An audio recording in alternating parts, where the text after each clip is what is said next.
Yeah, hello everyone. So graveyard shift on data, but I'll try and keep it as light-hearted as I can. Despite us being in the CDO room, my role isn't in the data team, it's not in the technology team. I'm a marketeer. I work in marketing, media and advertising specifically. And that means I've done a little thought throughout the day of what your mindset will be like. I've tried to be audience-centric, and I've thought you're full of coffee, sweets, cake, you're thinking of the road, the railway, your pockets are full of business cards, your LinkedIn is pinging away. So I've tried to keep it quite easy to digest. So you'll see a lot of threes on the slide, there's not a lot of words on the slide. I'm going to do all the hard work and talk about things. I'm going to cycle around some topics for repetition. So if you do drift into WhatsApp or LinkedIn, I'll come back to some topics. So don't worry about holding court, and I'll summarize at the end as well. The other bit is what you know about Co-op might be that we sell products, we sell groceries, we sell household items. I'm head of Corp Media Network, which is Corp's advertising business or media business, and it's relatively new. It's less than 2 months old. So this is a sort of hot off the press. I think we've only been to 2 conferences so far, plus our own one in Manchester, launching to all our brands. So the perspective of this is very much from retail and retail media, which is how I collaborate with brands to make purchasing easier for shoppers, which grows brands and it grows Co-op as well, and it generates some income besides from selling groceries through our business as well. The other bit is, as I alluded to, I'm up here positioned as a sort of expert in this arena, but Co-op have been collaborating in data for less than 12 months. So a lot of this is about our journey and what we've learned and the mistakes we made and how we combated a lot of the pitfalls of getting into sharing your data with other companies in a way that it will be used to serve advertising, and the pitfalls, like I say, and the dangers associated with that. So the first thing I want to talk about is a sort of scene setter on why data is quite important in advertising, and I'll probably talk to you about a few things you already know. So at the minute, a lot of brands are moving their investment away from traditional media into digital media channels. So you might have seen articles on the decline of linear TV and the growth in digital TV and connected TV and streaming services. I read an article on PepsiCo in Australia have just removed all spend from linear TV. Gone, zero, don't spend a penny in it anymore. And then he was like, why, to the CMO? And he was saying, well, none of my audience is there. 18 to 40s aren't watching linear TV. They're not there. And plus, my CFO is putting me under a lot of pressure to prove that this works and prove that it works and is getting better quickly. And I can't do that in channels that aren't quick to measure and quick to optimize. So this movement of spend by brands from traditional, where it's more content-led, to digital, where it's more data-led, is a growing trend. So that's the demand for data goes up. Now, you might have heard of something called the deprecation of the cookie, which is basically cookies and this ability to drop breadcrumbs as you go around the web, so that when you hit a media platform like Facebook or other social media channels, you can do some form of assumptions around who that person is and whether they'll be interested in your products. That will be gone soon. So you've got this demand for data by brands and this decline in supply. So up goes retailers going, we've got loads of data, and we don't make a lot of money in selling groceries. We'd like to diversify into other income streams, and we already work together in providing, Impulse, Confec, soft drinks, meals for tonight, frozen, household. So we're already in a discussion. Let's just enter into this new agreement. But that's retailers aren't set up to provide advertising services. The data infrastructure is provided to scan products through tills and order them through a supply chain. So you encounter a lot of new territory which is hard to overcome. So you've got demand and you've got supply, but how do you collaborate in a way that everyone wins out of it? So that's what I'm going to discuss today as part of that challenge on knowing there's an opportunity, but how do you do it considering some of the pressures in the market? So some of the trends that are impacting this are stuff you'll know already, privacy. So one thing that retailers are quite conscious about is control. We've all been through this painful GDPR once already, annihilated our databases. We've gone through permissions. We've got data governance team, data ethics teams. We've got legal all over this thing. So going into new territory where you're allowing your data to be used in a privacy-conscious way is quite unsettling. And for brands, you want to be confident that you're doing the right thing as well, because you don't want a headline that indicates that you're using some data that hasn't been consented to, or is in the wrong channel, or there's some it's unreliable as a source of data. So privacy is impacting it, and the fact that the use of first-party data is growing and it's becoming more prevalent, and a lot of the policies and regulations aren't fixed, is a challenge. Secondly, is this consumer expectations. So what consumers don't have a consideration for is that different industries are in different pieces of the journey. They'll take their TikTok experience or their Amazon experience and they'll take it into another market and go, how come I get someone understanding the context, the content of my needs? How come someone is serving me in a timely fashion with relevant content over here, but I'll come to buy insurance or I'll come to buy groceries and it's a mismatch? So you're constantly chasing your tail in meeting consumer expectations in terms of making sure channels personalized, making sure content's personalized, and making sure context is personalized as well. And then lastly is this rapid technological change, or almost like it's creating professional uncertainty and personal insecurity is where I'll put it down to. Where as individuals, we all feel like we've got knowledge gaps. And as professionals in a C-suite sort of organization, you've got this unsettling not knowing what to do and paralysis of choice of who to partner with and how to unlock benefit. So all those things are impacting a brand and a retailer working together effectively. So overcoming those things and adapting to privacy, I'm quite lucky that Co-op's a UK-only retailer, because I can't imagine that globally how you keep a handle on all the different privacy policies and regulations overseas. I was lucky enough to be in New York at the National Retail Federation and hear about some of the retailers there going, it's an absolute nightmare. You've got 17 states that are a bit like GDPR. You've got 5 states that are coming into that arena. The rest don't care. And it's just like a mishmash of not knowing what to do. And then you've got Google that are now adding in different sort of regulations for the data going into there than other channels. So you've got channel, you've got geography, you've got different consumer perceptions of how data is handled. So adapting to that as both retailer and a brand is an absolute nightmare, but it's something that if the way the industry is going, you can't avoid, and you have to keep a handle on it. And that adaptability in terms of your infrastructure and being able to evidence that you're adhering to customer regulations, you know, the ICO, the CMA in the UK, you need to be able to justify that you're doing the right thing.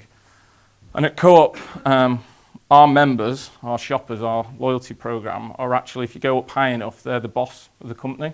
We don't have any hedge funds or pension funds owned in the business. It's 5.2 million people wandering around with membership cards in the pocket. They run the business.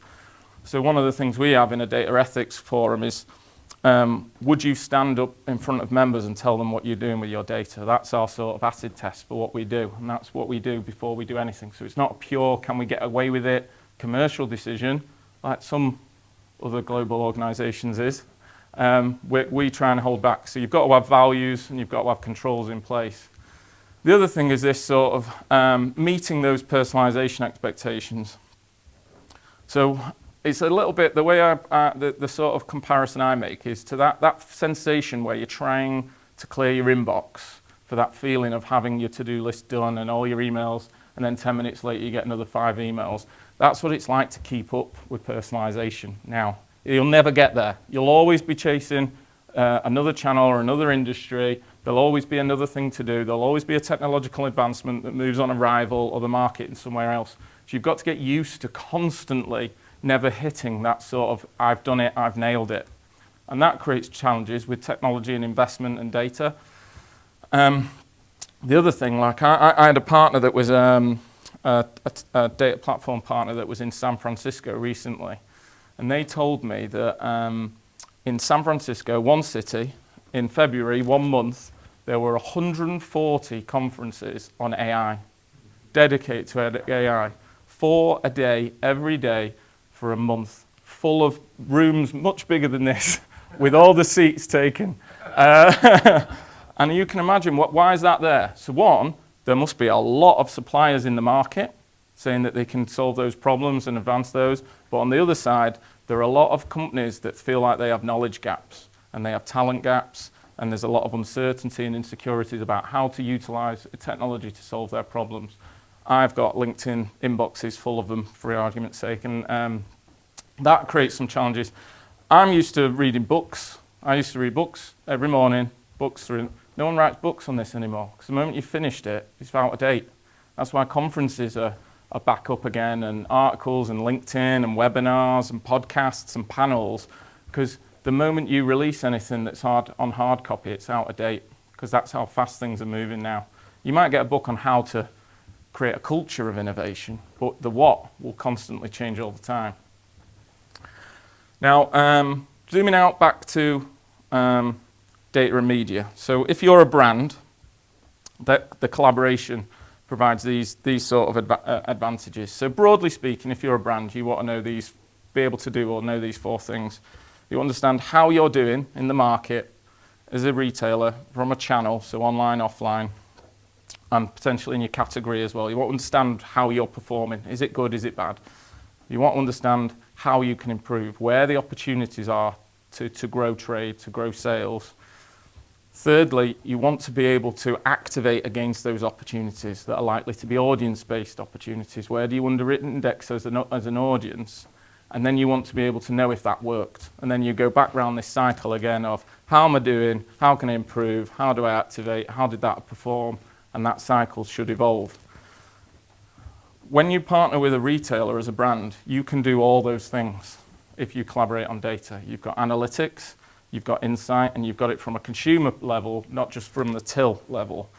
If you can make partnerships with ITVX or Channel 4 or Sky or Pinterest or Meta or Google, you can put cohorts and audiences into multiple media channels. You can target, as a confectionery brand, people who buy chocolate but don't buy into my brand. You can show them all that consistent advertising across multiple channels, and the very next day you can find out if they went and bought the thing that you advertised in front of them. So the cycle, the closed loop measurement cycle, is possible when brands and retailers collaborate on data. And the important thing is also that the shopper has to win. So a lot of conversations I have, the shopper's never mentioned, but they're at the heart. If you do not have advertising that influences and benefits a shopper, makes purchasing easier for the shopper, the brand doesn't benefit by growth, and the retailer doesn't benefit by investment, because the brand's not going to pay to invest in something that doesn't work and drive shopper behavior. So the shopper should be the one that benefits out of all this. Now I'm going to talk a bit about Co-op's journey on this. So about in January last year was when all these articles started popping up around Boots Media Group making certain partnerships with certain media channels. Tesco were doing deals with Omnicom. Walmart had doubled their advertising income through data media collaborations from 1.5 billion in 2021 to 3.3 billion in 2023, right? And that was at 60% margin. So you can imagine every retailer, grocery retailer in the UK that's not in this game is going, what's going on? How do I get into this? And then you're going, well, we don't know, because we've never done it before. And we don't know what our infrastructure's like. We don't know how to get our foot in the door. We don't know which partners to deal with. And we don't know what privacy impacts they might be. We've heard about clean rooms, but we don't really know how to utilize them, which one's best. When we've met and read some articles from some providers in the industry, it's really technical. Our internal data teams aren't familiar with this industry because it was so fast-paced, and a lot of stuff was going on in the US where they have more liberal data laws and regulations. It was really scary for the Co-op to go in. But one of the things we didn't want to do was wait, because if you follow now, you might be 2 years behind, and by the time you implement it, you'll be 3 years behind, and you'll be forever losing to your competition if you don't just act. I think one of the things that was quite hard for me to convince our C-suite about was the level of confidence you have to reach to commit to an investment or an opportunity is lower now. This sort of high confidence, low risk investment choices is a thing of the past, because things are moving so far, you cannot keep up with the knowledge that you have to gather in the market to keep doing it on. So one of the things we did was we made the choice to just go for it. So we just said, we're going to pursue it, we're going to get into this space, and we're going to just figure it out as we go. This is totally alien to a way a retailer works. The retailer wants an airtight business case with a detailed loads of slides, with little maps with arrows on, and a risk portfolio, and a RACI that has everyone's doing what they're doing, and you've got an RFP process that takes 6 months, and everything's like well-oiled, and we'll just figure it out as we go. Push the button, go. And what we did was, we're going to lean on our network. We're going to lean on our media agencies, on our retail media agencies. We're going to lean on like Databricks, our data infrastructure agencies, and we're just going to get everyone in a room and go, help us. So what retailers are not used to is admitting vulnerability and going, we don't know, and we're going to listen and help. What you want to do is hold on to your cards and not show vulnerability because you feel like you're at a position of negotiation weakness or market weakness. So we asked for help, and we got some advice, and we got some recommendations for who to work with, who are on this slide. And then we made a commitment, and we made a commitment to partner with them. We did it in a way that we had a two-way door, so we could trial, and if it didn't work out after X amount of time, we could say this isn't for Co-op, this isn't our data. When paired with media, doesn't perform for the shopper, so it doesn't perform for the brand, so it won't be an investment for us, because we didn't know. So we wanted a two-way door, which made the risk palatable. And we did it, and it took 6 months to rework Co-op's data infrastructure to be suitable for media. So we had a data infrastructure that was really good at saying, when a product's sold, go and order some more and get it to that shop. Make sure you pay the supplier for it, and make sure you've got a good, accurate log of your inventory. It's very different to running a media business or an advertising business. So that took us 6 months to do that. And then in January, the data started flowing, and we were collaborating with LiveRamp, and since then we've been setting up the platform, and this month we've started brand trials. The other thing that we found out quickly is this is a long-term opportunity, and one of the things that Co-op's got that isn't obvious in the market is no one else has a view of the convenience shopper. So we're the only ones that have a view of the convenience shopper. So brands have the sales through the tills in convenience stores, and they have the sales through supermarkets, and in supermarkets they also have a view of the people buying the products.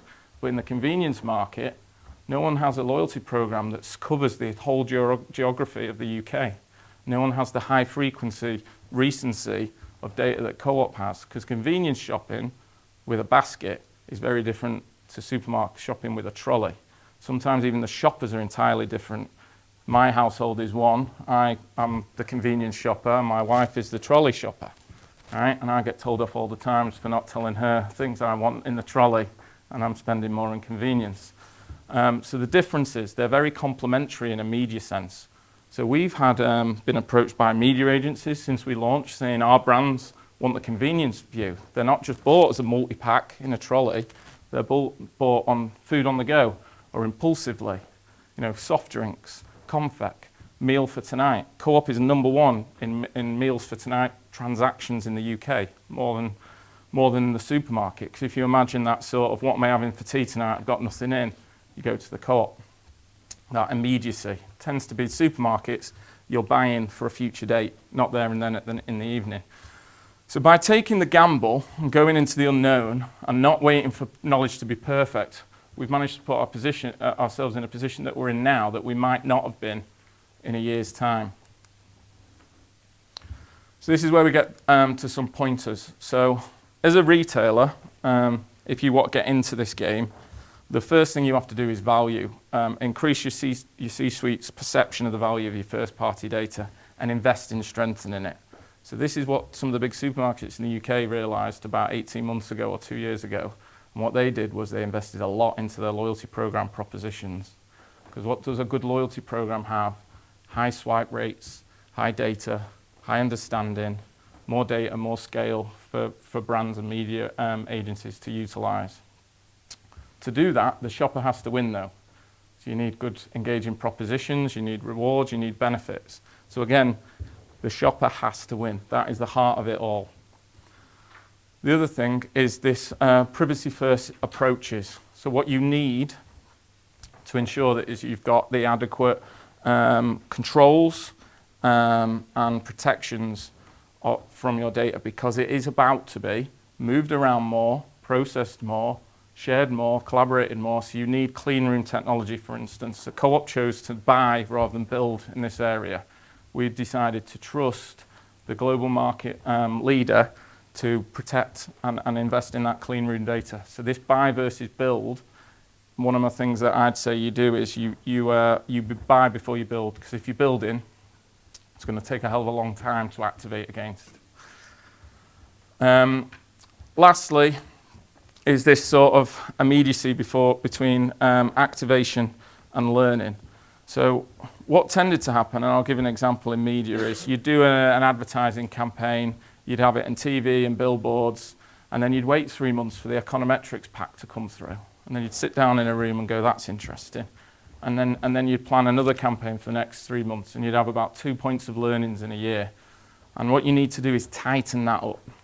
And you need to facilitate the tightening of that up, because if you can complete a cycle for a brand of how am I doing, what's the opportunity, activating, optimizing it, that cycle is a really fast-paced cycle, will really help their test and learn program and really deliver their results for their C-suite members. So tightening that up and having the capabilities to report at a frequent basis will do you a world of good. For brands, and this is the big thing we've realized, and some brands are more, is proactive and transparent straight away. I think the commercial reality of a brand and a retailer has meant that everyone keeps their cards close to their chest. Everyone's had experience of cost price increases and negotiating space in a store, and that hard relationship that's quite transactional. When you're collaborating in data and media, you have to be more open. It's almost like you're changing the rules of the relationship, and you have to be honest about what your priorities are. And you have to be more co-create.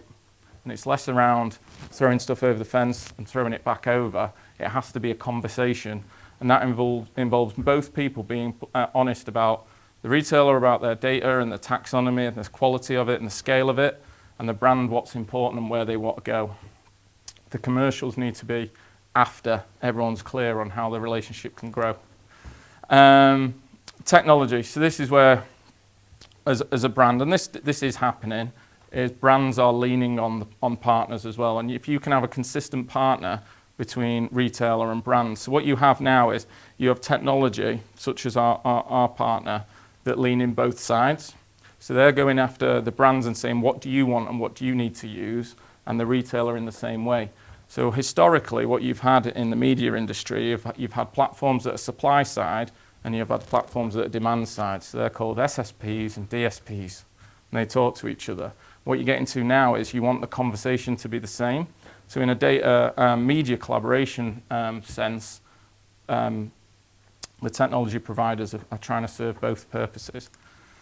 And lastly is the customer-centric strategies. So those consumer expectations that are growing, brands, the problem won't just be solved by grabbing a load of retailer data and plugging it into different media publisher media owners.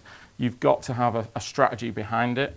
And what we start to see is this lack of using the variables that a retailer's data has. So there are brands that are used to just putting data in, switching a campaign on and walking away. With this data media, you need someone in the platform optimizing the audiences and optimizing the channels every day, every week, because that's how you get returns out of it. Because you are investing a lot in technology, you're investing a lot in your team, and you're investing a lot in your infrastructure. So you need to really focus on how you can reward the shopper and make their life easier. And then some of the takeaways. So I've tried to come up with clever quotes. The juice is worth the squeeze. So I've mentioned things like 6 months to sort our data out, 3 months to sort the taxonomy out, 6 months to win over the exec at the co-op, but it is worth it. So the one way the market's going is digital media is only going to grow, the reliance on first-party data is only going to grow, so the paybacks of investing and committing and getting yourself into this arena are real and they are lucrative on both sides of the fence. Two heads are better than one, so you need to remove this sense of if I win, they lose, and if they win, I lose, and you can win together, and you have to be quite open and honest. And some of the conversations we've had with some big brands, some BWS brands, they're taking a lot of their learnings from America and bringing them over to the UK, where they have these open conversations all the time and they admit what's important and what's not. And that's crucial. If it's transactional, it won't work. And then, the best is yet to come. So what you're going to start to see is more and more media outlets, streaming services like Netflix start monetizing their platform through advertising. They've been on this sort of strategic journey of usage without a strong commercial model. And you'll see like Amazon TV, Prime TV has moved first, switching on advertising, and they've got that avenue, and they're all going to slowly follow suit. So you've seen like commercial partnerships in America between Kroger and Walmart and Disney Plus. So everyone is getting set up to explore this even further. And in America, in the UK, it started with commerce, selling stuff. Then we went to media, selling advertising. And in America, they've added entertainment now. So they've got this media, commerce, advertising flywheel you'll hear about. So if you want to keep your eyes on what the future holds in terms of data media collaboration, the US is a good market to look at. And that's it for today. My audience of 100 people. That's on film. Yeah, but I hope that was interesting. I tried to keep it up to date, and I know there isn't everyone that's in a CPG brand or a retailer in the room, but this is the sort of big path you'll see, and it's why, hopefully when you're observing markets, you'll see why are loyalty programs getting pushed so much. It's because retailers win on two sides. They get more trade out of the consumer, and they get more data that they can partner with media agencies and brands with as well. That's me. Any questions? Firstly, I'd like to say I think you were very unlucky with your audience. And the reason, just so you know, it's not that people didn't want to come. The other two talks at the other end hadn't finished when you started. I think they let them overrun. Right, okay, yeah. So a lot of the people just got stuck in there and didn't come in. I dragged my two colleagues along. I promised them a good show because we met your colleague Anthony last week. Right, yeah, So yeah. I knew it was good. My question is this. So, how are you pricing your media? Because your offering is not a like-for-like against the standard media channel. You're offering a lot more data in ideally a closer time frame loop that will be valuable for brands. Yeah. That consumer insight and that sales data into the platform. Yeah. So how are you pricing it? So the data and media products, so obviously there's a big portfolio of products we offer. Anything from advertising, a poster at shelf in a shop to a till screen and in-store radio ad.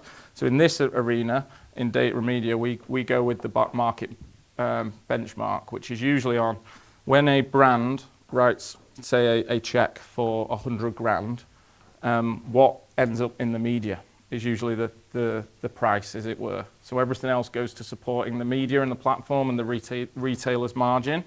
And usually the market benchmark for that's around 65% to 70% of that check ends up in the media. And everything else is then gone to paying for the platform fees, the retailer's retained margin, the buying fees of the media agency. So it's priced. It's not necessarily priced as in you're writing a check and receiving data, because the brand never actually gets the data.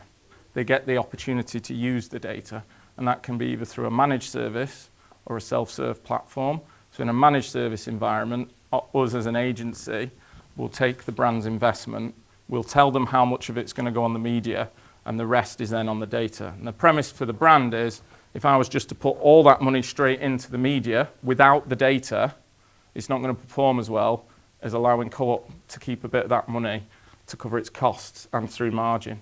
Does that make sense? So it's almost like 70 grand on the media that's powered by Co-op data performs more than 100 grand without the Co-op data. And that's the market sort of rate. Like there are some retailers that are getting called out globally for not being transparent about what's going in to the media, and that's what's causing some trouble. So there's some, like in Europe, there's some retailers that are deemed to be keeping too much for themselves, but we plan to be transparent.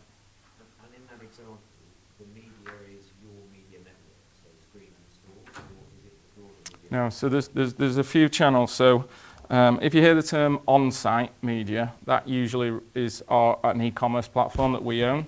So for instance, an on-site media would be tesco.com and your Warburtons, and someone types in bread, you're paying for the ability to pop up when someone searches for bread on tesco.com. And I believe, I remember seeing a conference, 80% of searches are not brand linked, they're category linked. So that's on-site media. Then there's in-store advertising, which can be cardboard and plastic or digital screens as well. And they're usually bought on a tenancy based. So it might be X pounds for a self-talker or for an in-store radio advert per week per store. So that's where it's bought. And then off-site media, which is this, is where it's not the retailer doesn't own the media. Facebook own the media, ITV own the media, Sky own the media. We have the data that supercharges the media. So that's off-site media. So when the retailer has both the media and the data, that's where you hear about these margins that are much higher, because you've got both to offer. You've got the point of purchase and you've got the understanding, the targeting, the measurement. In the off-site media space, you don't have the media. You've just got the data to power it. Well, talk more about that the US flywheel you mentioned of. Yeah. What did you mean by that? So if you think about Amazon, I'll give Amazon an example. So they've got a commerce business that sells stuff, and they've got an advertising business that improves the ability of providers in that commerce to sell more stuff. So like I think Amazon took about $47 billion in advertising income, and that's all your sponsored stuff on Amazon. And Amazon also have Amazon Prime TV, which allows advertising for people that aren't anything to do with their commerce business at all. But you need a scalable audience that you own. So they've almost got their own off-site media channels. So it's like ITV having a shop, having advertising that sells more stuff in that shop, but also having an entertainment platform where you can scale audiences as well. So you end up with this above the line and below the line mix. But to get in that space, you have to provide entertainment, like your Netflix and Amazon Primes. So they're trying to have that flywheel covered off, because then they can have scale and they have full control. And like I said, when the retailer's got the data but hasn't got the media, it's obviously not getting the media money anymore. So Amazon want to control that. Yeah. Interesting, because as much as Amazon's data play is really strong, the last few things I bought with them was like a banana holder for my kids to go to school, a Diver Wimpkin book, and some coffee bits. How much insight are you really gleaning from that, and how much advertising are they actually doing? Your foothold with FMCG brands is going to be massive, right? That's the bit where they're trying to drive growth. Yeah, yeah. I suspect you'd be a higher margin place to sell products than, say, a Tesco, which is... It's quite tricky. Like convenience retail obviously gets a lot of stick for being expensive.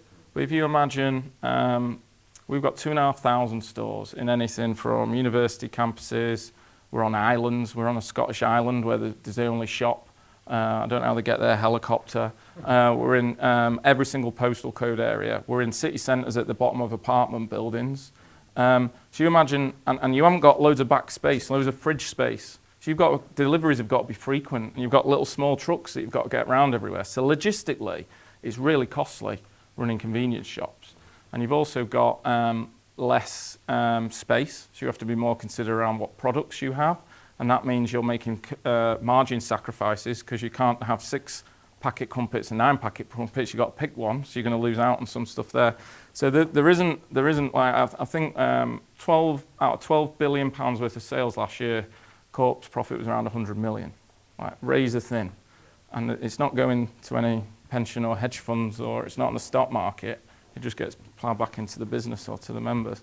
So the margins aren't quite there, which is one of the reasons why retail media is quite attractive, because it provides an income that we can be more competitive in some of our businesses. So we've got a grocery business, a funeral care business, a legal services business, an insurance business, wholesale business, franchise business, and a rapid grocery delivery business. And we're just about to open Corp Live, which is a music venue, next month. So that portfolio is hard to organise and run as a collective in the right way.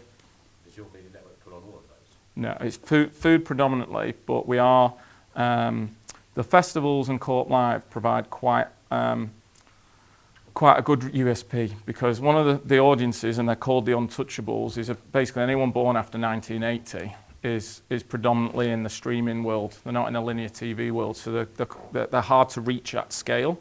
And since we're at festivals and we're at Co-op Live, we're getting more of a younger generation joining our membership program. So linking brands that are in like the soft drinks category to those audiences at festivals and media opportunities in the Co-op Live arena, it's quite a catalyst for interest in Co-op.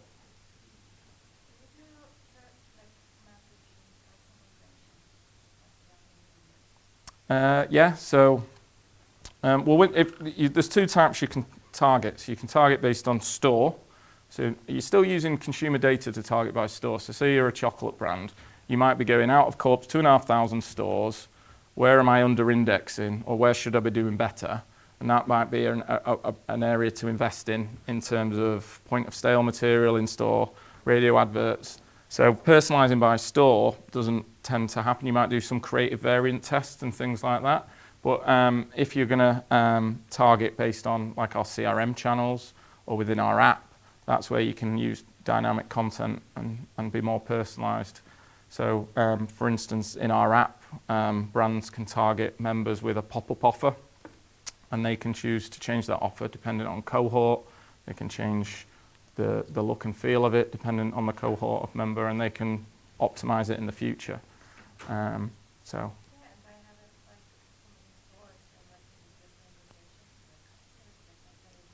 Yeah, well, we're quite lucky. And one of the other things, our store estate, because every store we have limited space, we have to design and tailor the experience, the format, the layout, the range for the local area. So we see it as a hindrance, but when it's in a media context, it's an advantage. So for instance, we have stores where we know it's mainly used for food on the go, or stores when it's mainly used for meal for tonight. There's train station stores that's food on the go. And we also understand the geo-demographic area. So we have stores that have a more affluent range. For instance, we have more stores that have a more value-driven range. And we have some brands that have sponsorships that appeal to an affluent audience. So they'd rather be in stores that have an affluent geo-demographic around it. And there's some diversity and inclusion opportunities. For instance, we have some brands that want to associate themselves with events like Ramadan. So we have an understanding of the areas around the UK that serve and over-index in those type of populations. So with the campaigns we do. And then you think about how many different types of campaigns there are. So there's Burns Night, and we've got Scottish stores, things like that. So our stores actually create a targeting opportunity because they're embedded into local communities and not a warehouse with 20,000 products that you have to drive to out of time that has a big blend of types of person. So, yeah.